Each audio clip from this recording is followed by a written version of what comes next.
Hi everyone, this is the International Relations and Public Policy cluster of the Center of Economic Research.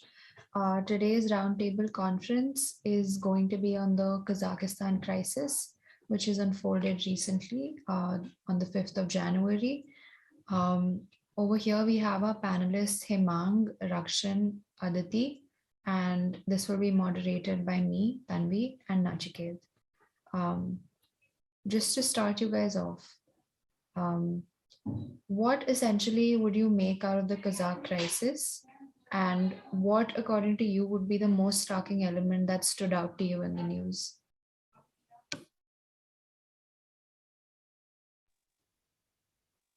So, according to me, the most striking element that stood out was how the protests, in starting the protests were peaceful and suddenly they turned into riots and all.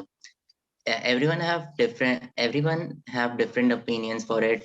Like Russia is blaming Islamist international terrorism and blaming Islamist groups for it. On the other hand, the Kazakhstan government uh, is blaming, it's calling it an insider's job. So this this turn of events, this sudden turn in the way this crisis turned out to be is surprising, and a lot of information is still in shadows, which I believe will come out in a few days. I wouldn't call it surprising as such. If you look at the history of protest itself, every single non-violent protest or movements or whatever always have had some element of violence which breaks off. Now you always have some small section which always breaks off into a violent act, and in the end that kind of defines the entire movement, even if it's a small group of it. So calling it surprising would not be anything. It's something you always see in any uprising, any movement, be it any part of the country or any part of the world. So yeah, but I get the fact that it's been tainted by the fact that violence occurred during the protests, and now the common citizens, around 12,000 of them who have been arrested, have all been called as terrorists, even though they were just voicing their opinions and in some ways just expressing their anguish and grievances. So yeah, but I guess still the most striking feature of the fact of this entire event is the fact that a former Soviet state has invited a Russian military troops into the state to tackle domestic protests. So for me, that would be the most striking feature of this event.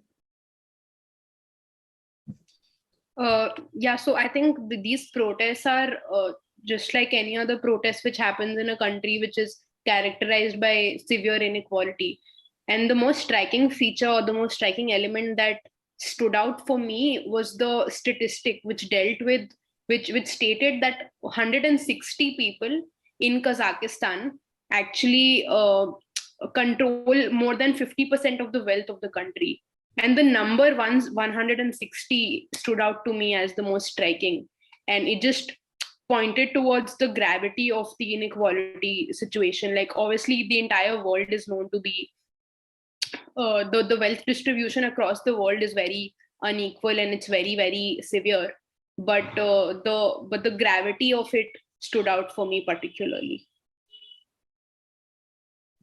I think just to add to what Aditi said, what was striking was the 2-week sort of state of emergency that was declared, and why a lot of people studying the situation and a lot of reporters on field believe that this has happened is because of the sort of manner in which power has been decreasing in the hands of the Prime Minister Nazarbayev, and the fact that it seems to appear that the inner circle of Nazarbayev and the elites have provoked this sort of very peaceful protest to turn violent overnight by setting the city of the mayor office ablaze was pretty stark, because you never really know what works under the covers, but it's very interesting to note how this has just taken a turn in the complete opposite direction, and what are the ramifications going to be are just unfolding in front of us.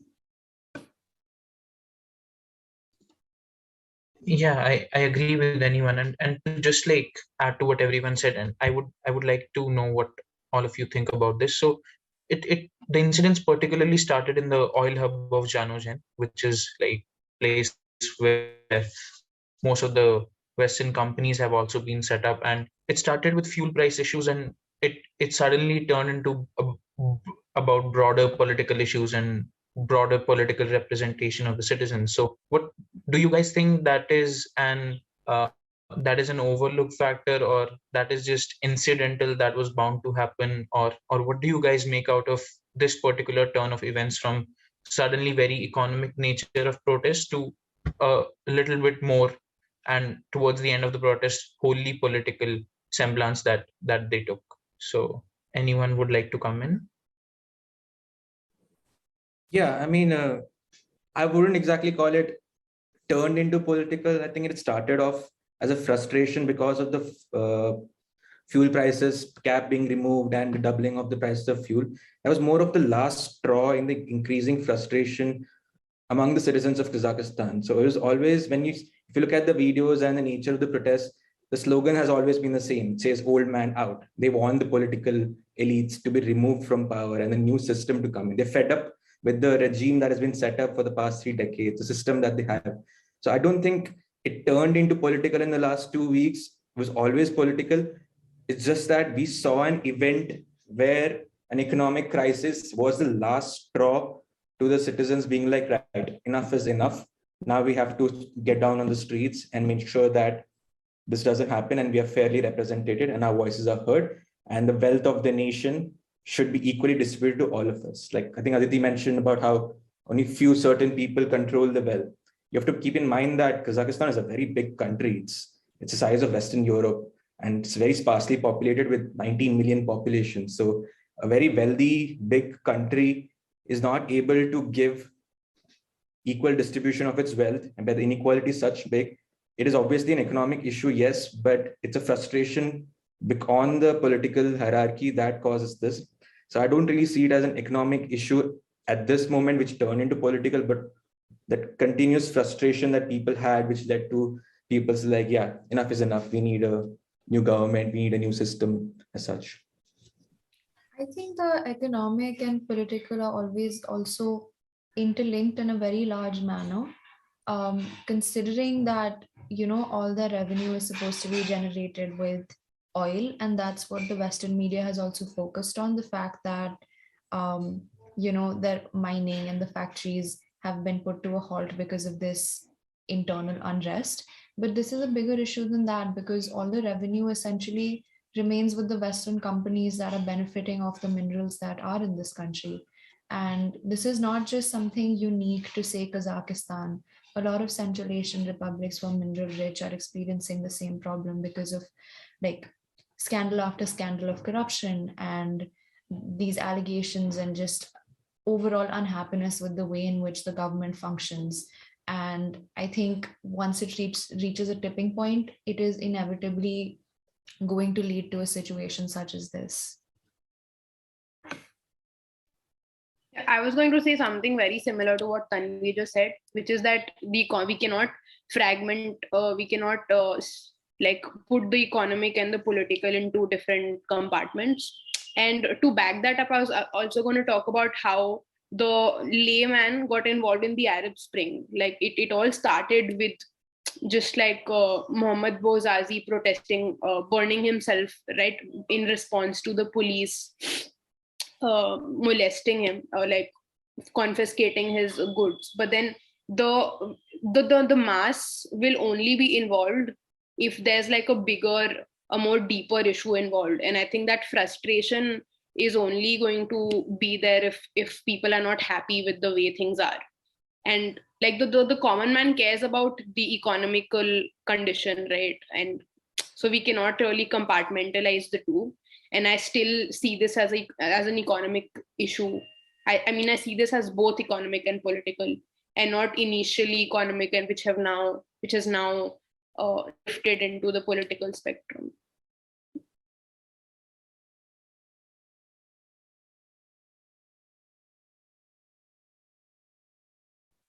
Yeah, that makes sense. Just sort of moving, facilitating the debate to a different direction. This ongoing crisis has also brought to the forefront an issue that, hasn't been so much addressed in mainstream media, which is a very obscure part of Kazakh society: gender. One social group that was missing in action in the Kazakhstan crises are women. How do we then construe the meaning of such protests that willingly leave behind a significant group of society? And further, what does it tell us about Kazakhstan as a gendered society? Lack of women participation in the protests highlights the gender identities and the roles associated with them. For instance, it's not that women have never participated in protests in Kazakhstan. In past, they have taken to the streets, but only related to the issues, only in relation to issues which are directly related to them, like domestic violence or failure of social welfare systems, etc. Their absence in this particular protests reflect the typical gender stereotype that exists in the nation, which is how these political issues are beyond the scope of the gendered roles.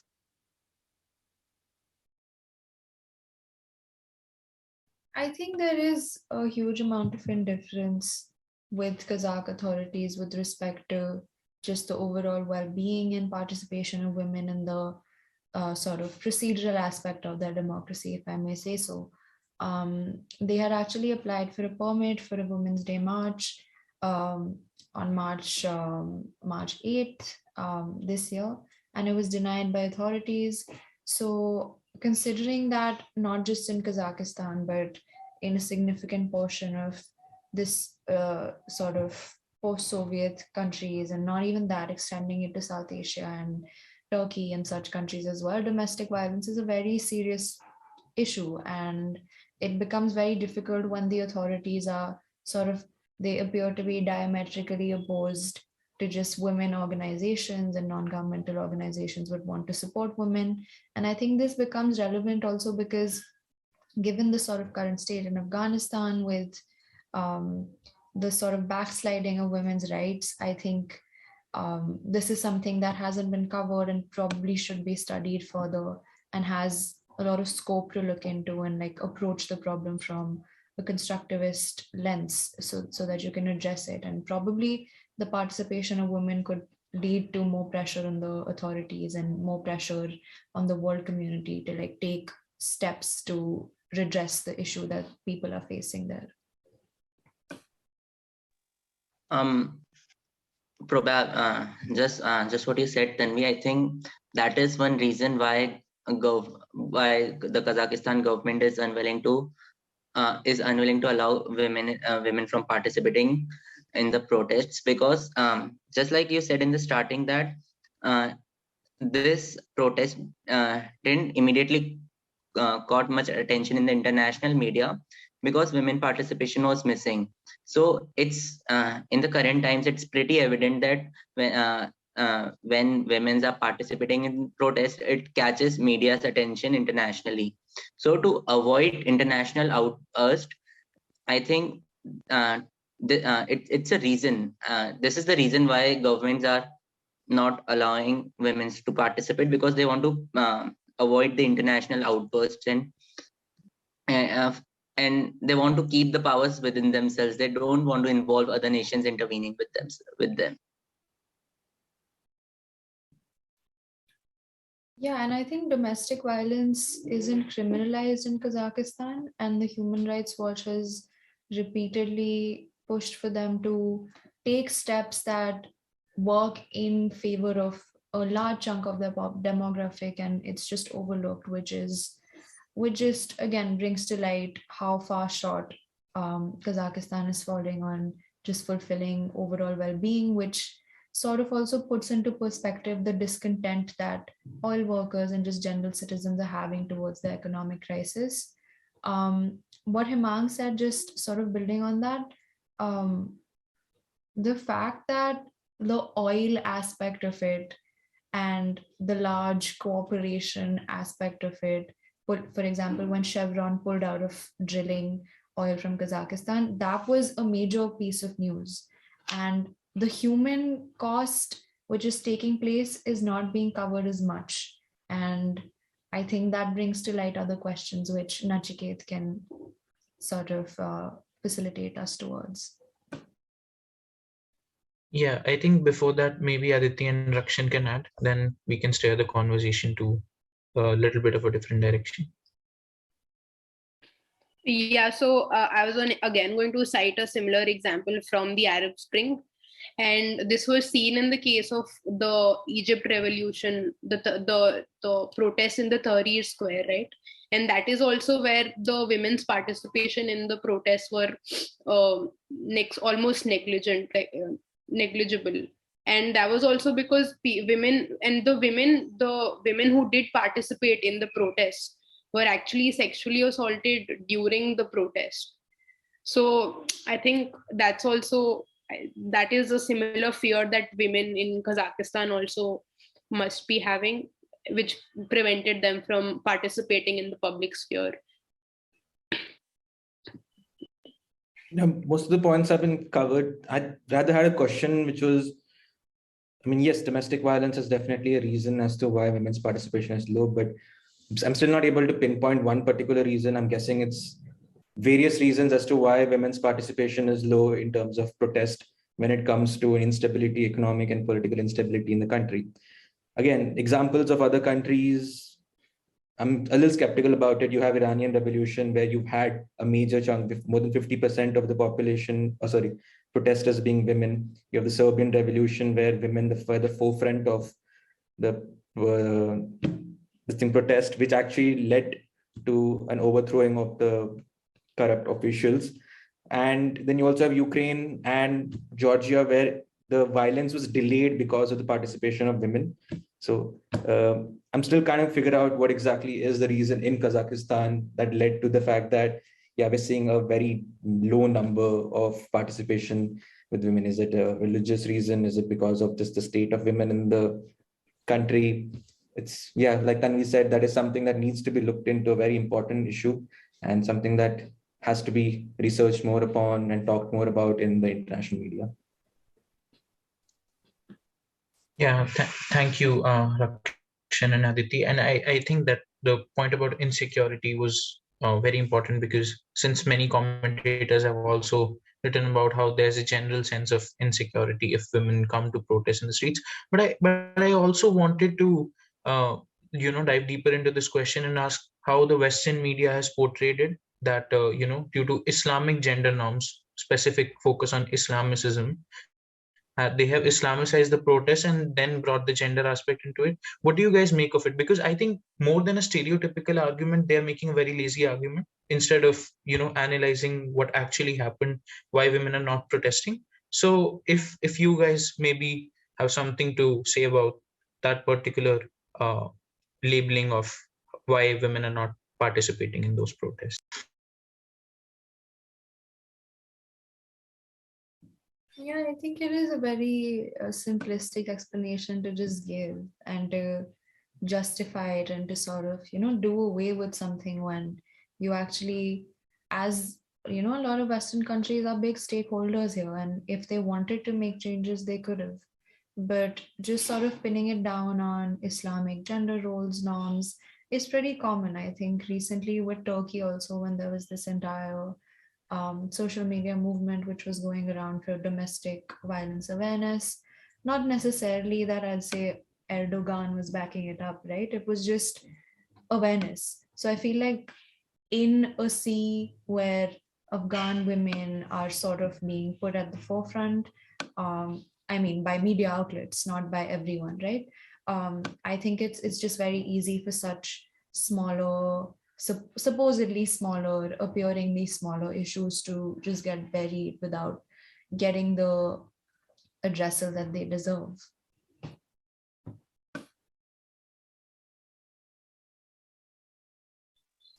So I think that it's not necessarily a lazy argument. I think it does have some substance to it, and especially because like when we're because this is a trend that is seen in most Islamic nations, right? Now some people might cite countries like Turkey, which is relatively liberal in terms of its laws relating to women. I mean, regardless of which was brought in by Ataturk, right? Which was before Erdogan.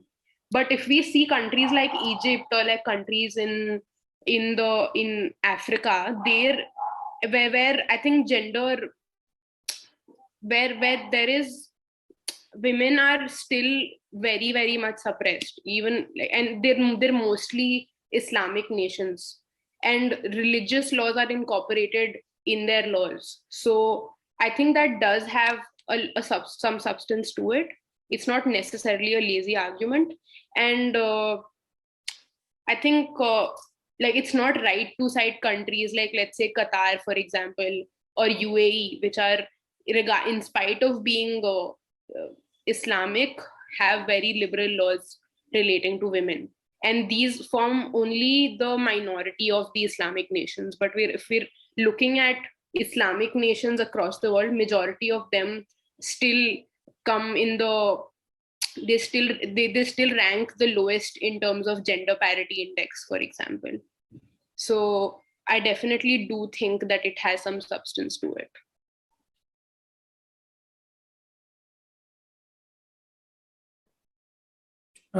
Yeah, I mean, I understand that argument that it is a religion which has a history of suppressing women, but I still feel it's an easy way out that has been used by the Western media. It was like, yeah, the reason why women's participation is low in this country is because it's a majorly Islamic nation. That I don't still buy that argument as completely the reason why there's a low participation from women. You have low participation in most countries which are not Islamic in nature as well. And yeah, I understand that UAE, Qatar may not be the example, but you also have the examples of South Sudan. You have the examples of Iran. You have Syria. These are proper Islamic nations where women were in forefront of the protests, right? So giving that as a reason that these are Islamic states and that Western media eye that says like, yeah, this is the reason why women are not participating. It might not be a lazy argument, but it's not the whole truth either. So there's a lot to be looked into, and which I feel it's a very cop-out way of the Western media to just go with like an Islamic state where you receive a very low participation. Is domestic violence related to just with Islam?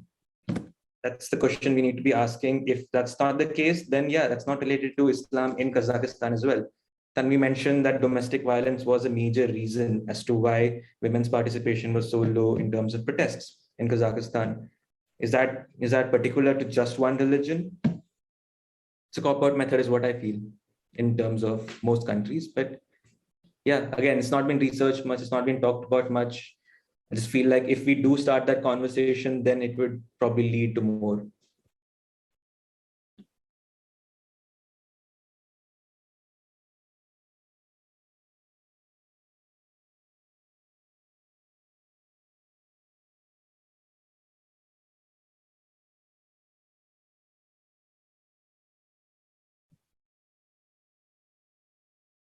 Moving on to the next relevant question that we have listed for this roundtable. So the Kazakh president, he released a shoot and kill order, and the detention of around 10,000 people is very reminiscent of how the former Soviet, USSR system worked. So how far then does the history of Kazakhstan as a former Soviet state explain the nature of the crisis and the consequent government response that has been prevalent in the backdrop of this crisis?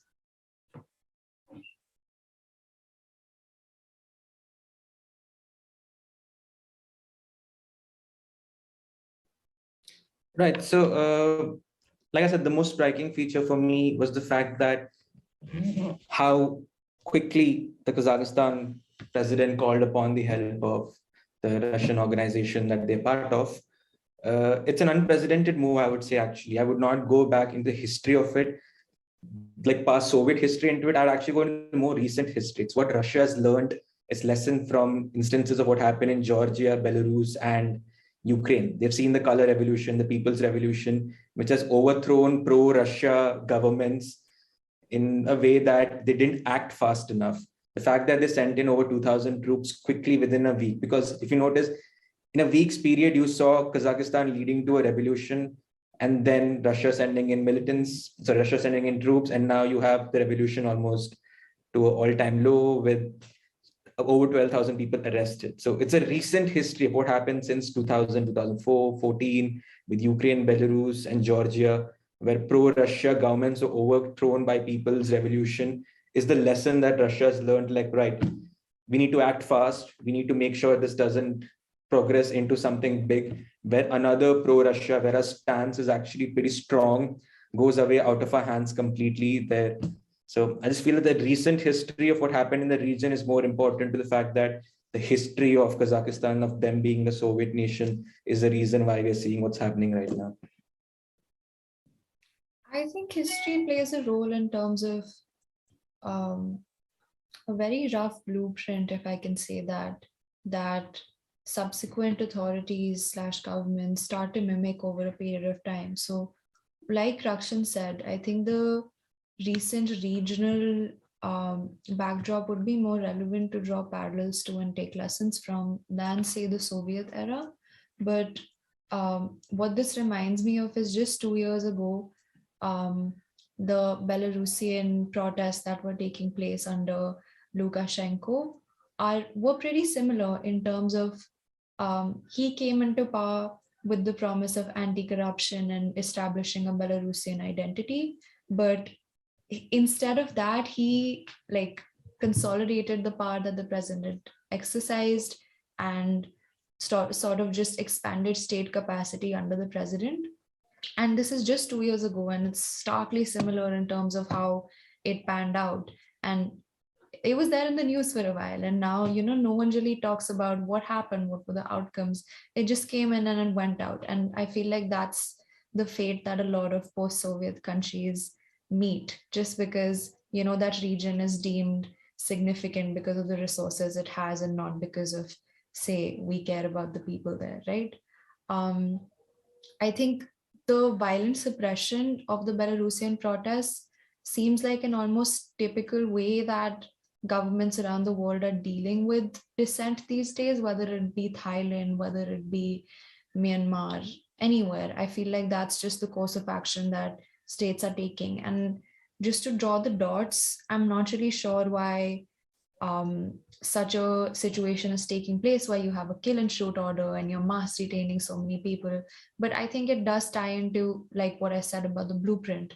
So one way or the other, like when Russia, as the originating motherland for like these countries, when they have followed a very stringent policy of dealing with dissent, I feel like one way or the other, it trickles down into the psyche of the government and even the people. They know that right now they've reached a tipping point, but earlier these protests are even avoided because of the fear of, such actions. And this just proves that, right now people are so discontent that they don't really care. They don't really have anything to lose, and they're willing to deal with the consequences right now. I actually feel like that's a valid point, because any people's protests around the world, the governments have found a very effective way to deal with it. You're seeing the level of action that the governments have taken. That's what I meant when I said that in a week's period, Kazakhstan went from a revolution to a revolution dying. And the pace at which the Kazakhstan president and Russia worked into killing the entire protest is something of a proof that, right, we've seen this happen, we've seen what's done before, and now we know how to tackle it and handle it before it gets out of control. Yeah, I actually agree with both of you how recent history has played a role, but still I want to push back a little and to stimulate this discussion further. I still think that there's an element of dark heritage that is present in Afghanistan, that it draws from the Soviet culture. Commentators like Martin Duffy has also talked about it, how the nature of handling of protests by President Tokayev has personally been reminiscent of how, in just one stroke, his interior minister very easily confirmed how 9,900 people were imprisoned. So it's sort of, I wouldn't say we can like draw a perfect parallel with the kind of Soviet Gulag, but we should keep in mind that Kazakhstan was one of the key point in the uh, Soviet Gulag archipelago, which once existed, and which like horror stories have been known about it. And also I think one more important element is that while bending so much towards Russia, Kazakhstan is also seemingly letting go of its neo-colonial history with the former Soviet Union, which is like Russia's parent state. So I think all these factors are very important to recognize, both from that point of view. So just to stimulate further, I would ask if you guys have any comment on this. Yeah. The only thing that I would like to add here is that if you're talking about history, uh, the history that played a role here is that Kazakhstan always had strong ties with Russia, and which they maintained even after the collapse of Soviet Union. So their ex-president Nazarbayev and their new president Tokayev, both both both ideologies have always been pro-Russia in terms of security issues. So that was one reason why they didn't hesitate for even a minute before calling in the CSTO troops to curtail the protests. I think that's how history played a role here.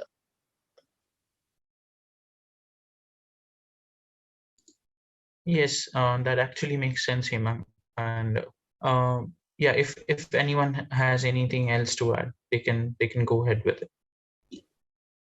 Unlike a lot of countries, Kazakhstan still continued being a pro-Kremlin government, where they had Nur Sultan as their president for 30 years, and then even the current president was handpicked by Nur Sultan.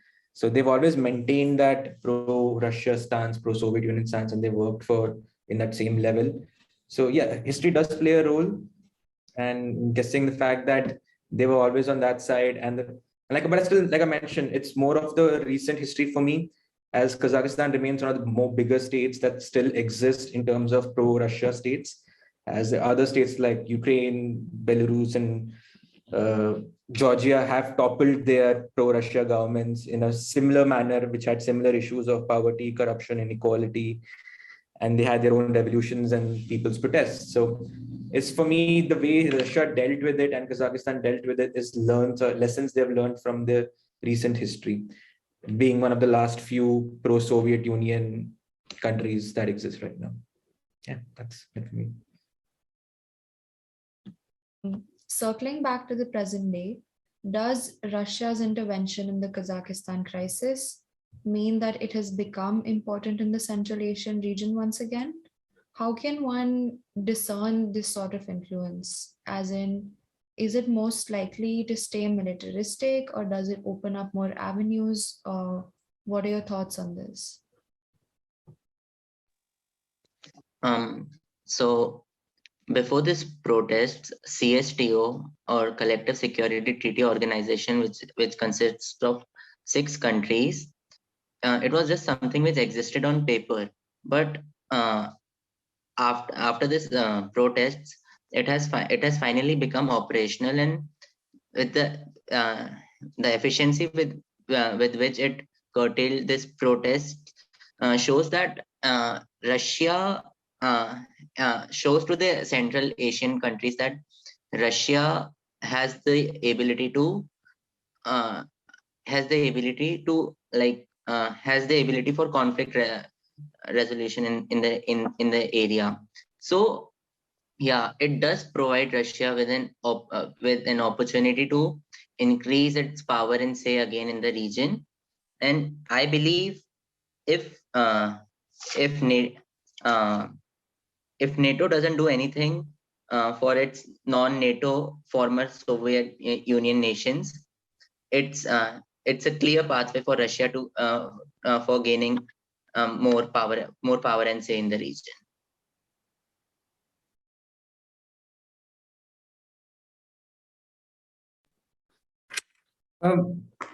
Yeah, that's a good point. But we also have to talk about how demographic of Kazakhstan as well. It's surrounded by China on one side and Russia on the other side, with influences trying to come from both sides.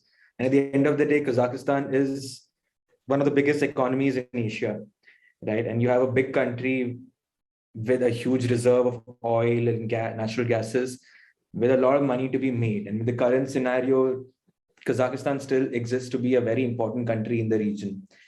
And like I mentioned before, it's one of the few Soviet countries that still has presence of its past, where they have control over the region. So for Russia, the influence to remain there is important for them for all of these reasons. The fact that they're economically very, very good.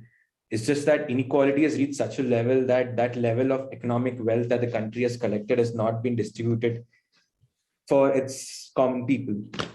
So Russia's influence will stay there, and it is not just militaristic but also economic in nature.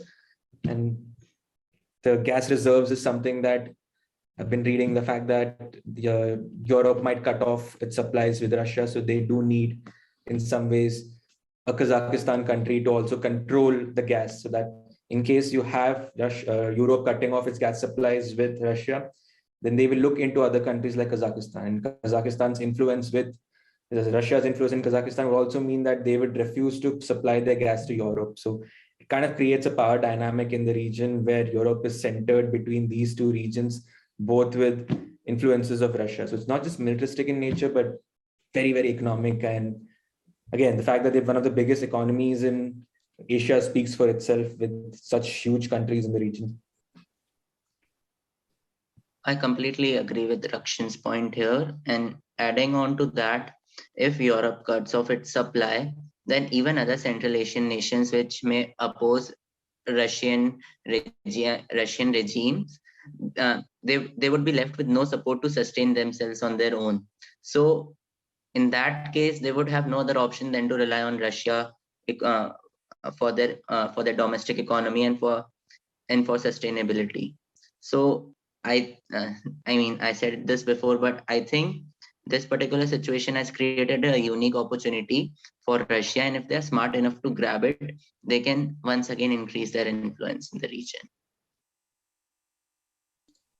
Yeah, I think what really stands out is the current president's affinity with Beijing, because he started off his career as a Soviet diplomat in Beijing, and just the fact that China's BRI has been relied upon to build these Central Asian economies for so long, and the sort of mutually assured consideration throughout this process has been that Moscow is going to be there maintaining, political rest in the region in terms of it being acknowledged as a strategic background for the world.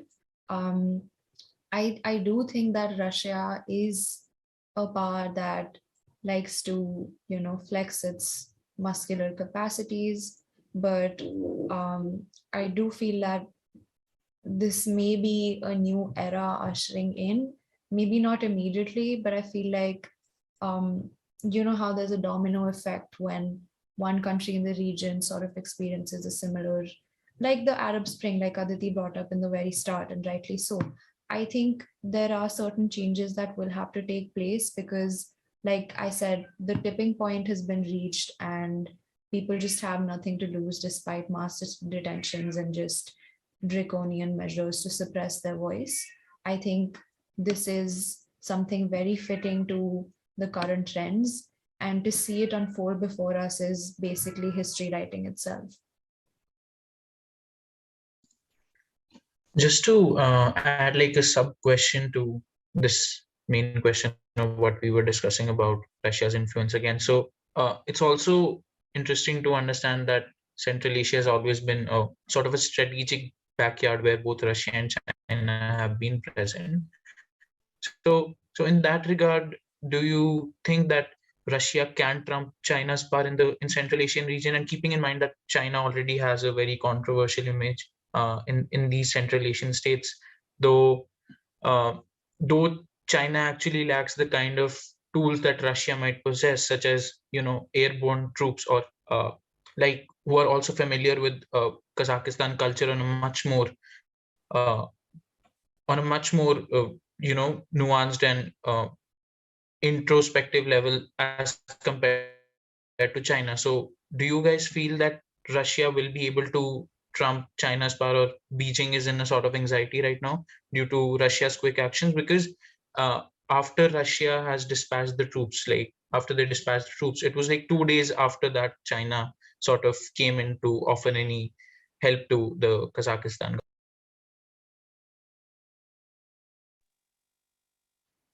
See, as of now, I don't think we can give any specific answer to will Russia will be able to trump China or not. For that, we need to for this question specifically, we need to observe Afghanistan in particular, because both Russia and China have some sorts of stakes there.